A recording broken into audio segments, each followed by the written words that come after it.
আল্লাহ রাব্বুল আলামিন কোরআনে কারীমের ভিতরে নবীজির নাম একটি বারের জন্য নাম ধরে তাকে ডাকেন নাই, বরং তিনি বলেছেন তোমরা পরস্পর পরস্পরকে যেভাবে নাম ধরে ডাকাডাকি করো আমার নবীকে সেভাবে নাম ধরে ডাকবে না। আল্লাহ নিষেধ করেছেন আমার নবীর নাম ধরে ডাকবে না। সুবহানাল্লাহি ওয়া বিহামদিহি। এই পৃথিবীতে যত নবী আসছেন সমস্ত নবীরা হলেন এলাকা ভিত্তিক নবী, অঞ্চল ভিত্তিক নবী।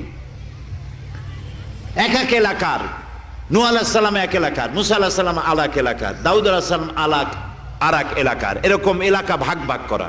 কিন্তু মুহাম্মদ সাল্লাল্লাহু আলাইহি ওয়াসাল্লামকে আল্লাহ রাব্বুল আলামিন কোন এলাকার জন্য নবী বানান নাই।